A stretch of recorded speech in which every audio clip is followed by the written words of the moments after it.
All right, folks, brought us in this 2018 Chevrolet. It's a Silverado. The money light's on. I pulled it in. Went and ate some lunch. Now it's time to come look at it. 41,667 on the clock in this little fella. Wonder if it's still in warranty. 2018. I don't know. Let's check here real quick. We'll do a little system scan on it. We'll let it auto ID here on the Altel. And we'll see what codes it throws. We'll go from there. These are Chevrolets, they scan pretty quick. Alright, let's go to the report. Oh, 3 codes in there, huh? Fuel pressure sensor performance. And let me grab a pointing apparatus here. So we've got a P018 Bravo. And that is a mill requested current code. So fuel pressure sensor performance, interesting. Your classic small EVAP leak, wouldn't be a GM without one of those. That is a current code. And fuel pump flow performance is also current. What's up, Miss Zoe? Not much. Do you need me? Why you all out of breath? Huh? We walked over here. Oh, yeah, welcome to my world. Let's see, 2635 fuel pump performance. So that's pretty interesting. Let's see here. Did you need me there, old girl? I just came for a hug. Oh, you did? Well, let me put the camera down. Oh, you're such a good hugger. So let's just see something here, folks. Before we get too deep in this, fuel pressure sensor. I don't know if that's talking about, this is going to be GDI, okay? So this is going to have 2 fuel pressure sensors on it, at least. Low pressure system and high pressure. So let's go into live data and just take a little peeky peek in one of these data groups. Fuel system probably. And we should have some fuel pressure. Look for one that says PSI. Okay, here we go. So fuel pressure desired rail, and then we should have our high pressure. And we do. Now 1 and 2, I don't know what the difference is. Okay, so we have our high pressure fuel pump, which as the vehicle sits here stationary, if the engine was warm, you would see this slowly and continually rise. But this engine's cold. I just brought it in before lunch and parked it, and it sat in the parking lot all day. I'm surprised we don't see any low fuel pressure. Tell you what, let's just go ahead for grins and giggles. Let's start this little guy up. That way we can see if that, maybe it's just all bled back in the tank.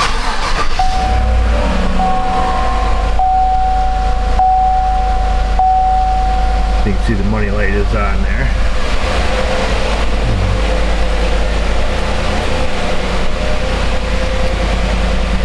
Oh, well, would you look at that?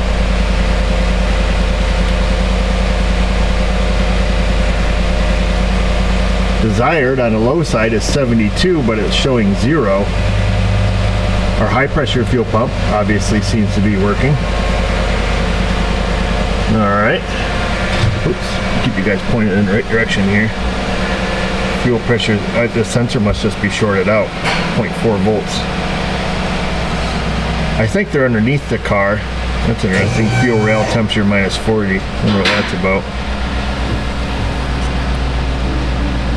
Alright, well, I tell you what, before we get too excited, I think the low pressure sensor, I think it's underneath the vehicle, which around here we get a lot of rodents and stuff eating things. I would think it would be at 5 volts, so if it was open circuited. So let's just have a little gander at that.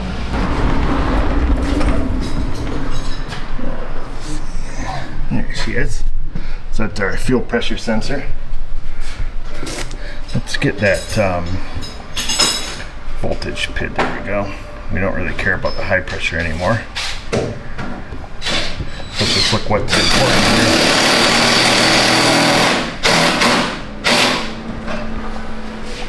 Like I say, I would have thought, like if a rodent chewed it, it would be open circuited. Oh, okay, so open circuit is 0 volts on this one. Okay.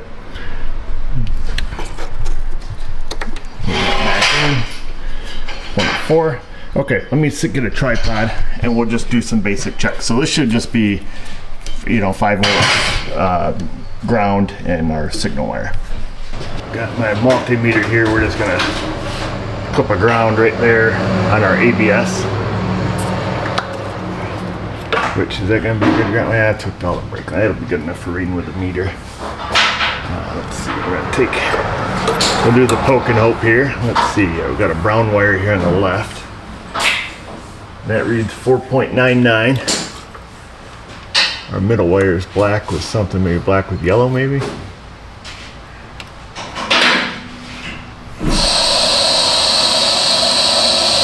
2.3 millivolts, and then the last wire here, 7 millivolts. So one of those wires is our ground, one is our signal. Let's do this. Let me go grab a test light. Still got our scan tool pulled up here. I'm going to take, we have a low current test light here, 100 milliamps.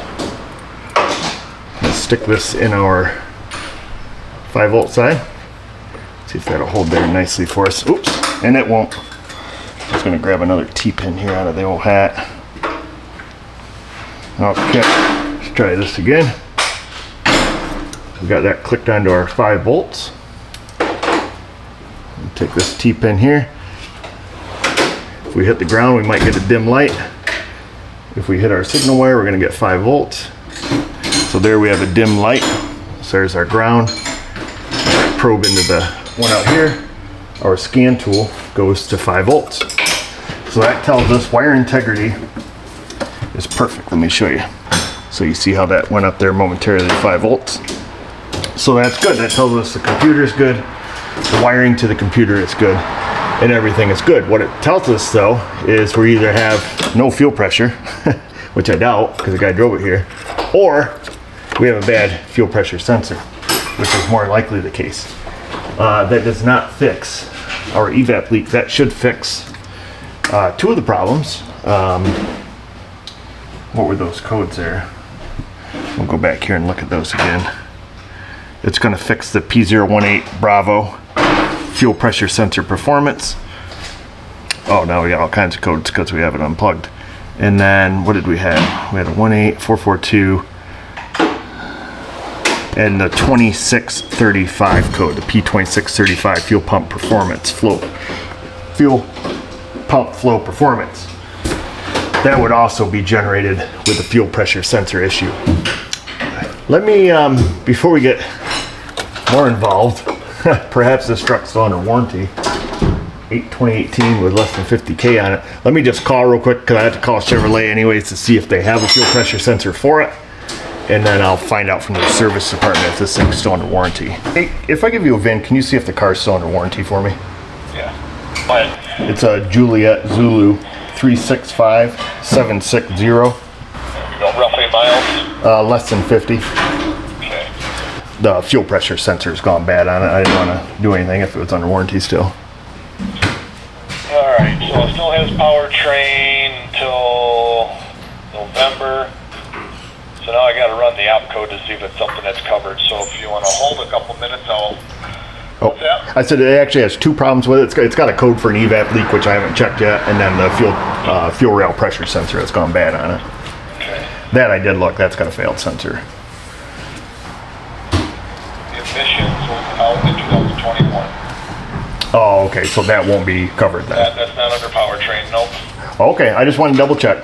Yeah, and it's the fuel rail pressure sensor? On the low pressure side of it, the one underneath the vehicle. Yeah. All right, hold on 1 second. I'll look it up for you. Thank you. Thanks. Okay, so no, that is not covered under powertrain either. Oh, okay. Can you send me over to parts? Yeah, hold on 1 second. Cool, thanks. Okay, good news and bad news. Good news is they have one of these in stock at the Chevy garage.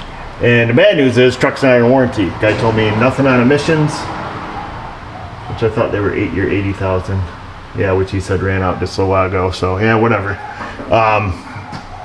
Which I think only covers computer and converter anyways. I don't know. Whatever. It's not under warranty, tells me.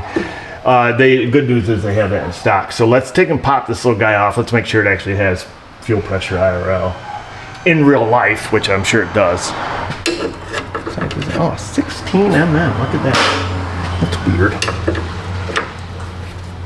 Oh, well, that comes off nice and easy. I didn't depressurize it, so. Oh, fuel is squirting out of there at a high rate of speed. More than 1 psi. So that's all we need to do. I'm not going any further. It has a fair amount of pressure on that. As you can see it into the, you know what I mean.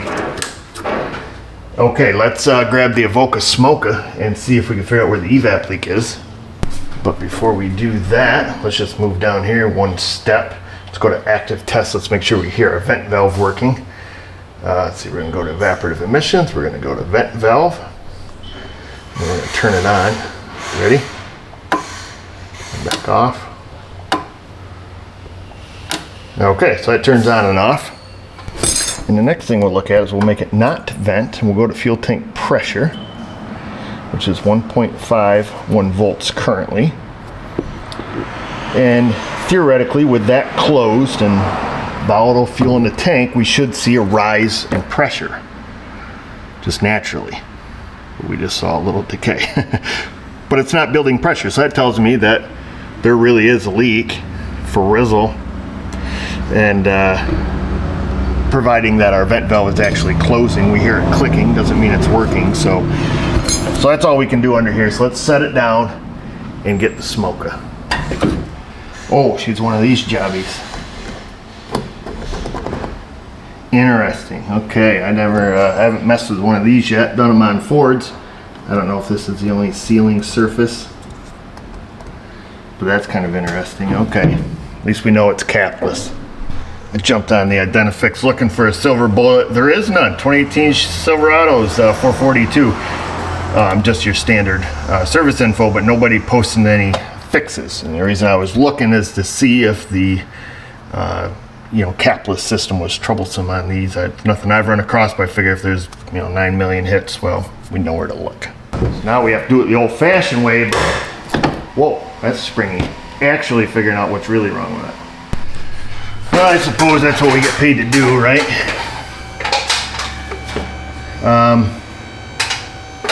Let's reach down here.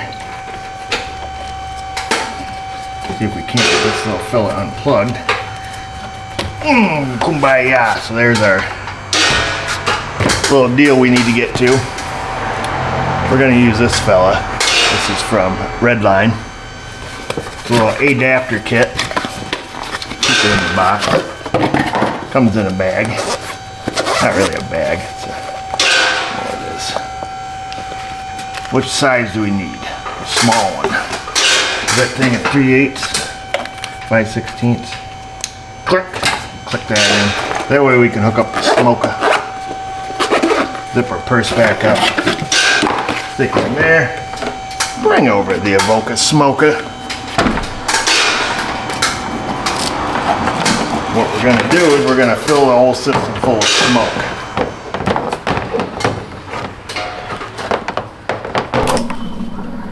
She's flowing at full speed. I like to let it go until I see a lot of smoke ripping out of the rear end, because that way there we know the system's full. Then we seal it off, and if there is a leak, we're a little more hopeful. We have a little better odds, anyways.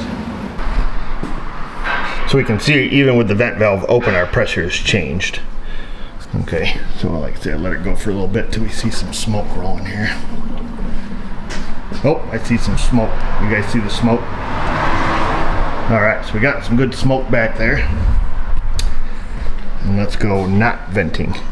We should see a rapid rise in pressure, which we do. Let's kick off the Avoca smoker. Let me back up. Let me just kick that off, see if we have a decrease in pressure. Oh, we do. She's dropping like a rock. Okay, so we have a leak for real. Not that I doubted it, but let's let her get smoked up here for a while. Build her up to full pressure. And then we'll see if we can find out where it's leaking from. Maybe it'll be easy. Ooh, smoky.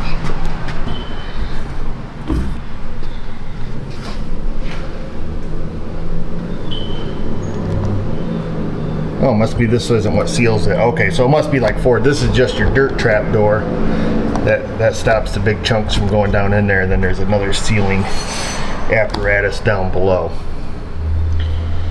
Must be they do it better than the Ford ones we fix. I haven't ran across one of these yet though. Not to say that it can't go wrong, but these Chevys, yeah, she's still flowing quite a bit. How much petrol is in this thing? Where's she at there? Okay, good. She's just about empty. That's good when you're doing smoke tests. But I was gonna say, on these Chevys, we always find them, I don't know if they've changed with this body style, but usually the fuel pumps are rotted out of them. All right, well, let's go up in the air. She's at full pressure. Gets down to 0.3 volts, as low as she goes. And let's see if we can find a leak here, folks. I can hear it. Oh, I hear it up there. Can you guys see up there? Let's see. Can you fit? I don't know what you guys can see. I see smoke. That's coming from up there somewhere. Let me get a mirror. Probably just your standard rotted out Chevrolet. These things are real cracker boxes. They don't last very long. Like I said, this is a 2018. Might have 3 or 4 more years left in it. It should be in the crusher.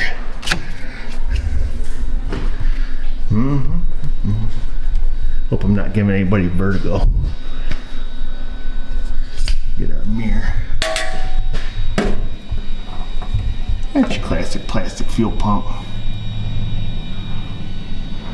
Oh, there it is. Yep. Okay. So I see the wet spot. Dang, get out the flour. Let's see. Where you at, fella? I don't know if you guys will be able to see it. See the wet spot around the metal ring there, right next to that fitting. See, we're dry, wet, and hence. So that's where she's hissing from. So the wet spot's the oil from the smoke. So yeah, gonna need a fuel pump. Not a big deal. So what happens, these fuel pumps, they're plastic, tank's plastic. So GM was like super close to getting it right, but then they put the metal lock ring on it. And then you add a bunch of salt and water and stuff to that. Well, that lock ring swells up and then usually breaks the tabs off the tank.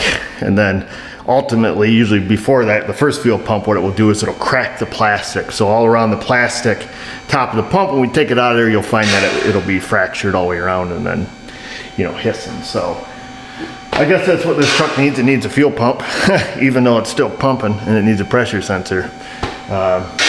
So that's it. Let me see if the fellow wants to fix it. I'll see if Chevy has them in stock. The good news is that GM has switched them to the plastic sending unit, so the lines will come unhooked. Because it used to be that when they were metal, let's say like the 07 to, I don't know, whatever, 15 style, I don't know if the body style changes, but in that area, like the 10s, 11s, 12s, 13s, you know, right up through, they were metal, and then you couldn't get lines unhooked, and those lines were like $100 and some a whack. You needed all 3 of them, so I added like, you know, $300 and some to the bill because you just couldn't get them undone without, you know, ripping the guts out of them. So let me see if Chevy has the parts, the fuel pump. They probably do, and then most importantly, see if the customer wants to fix it, and then we'll go from there.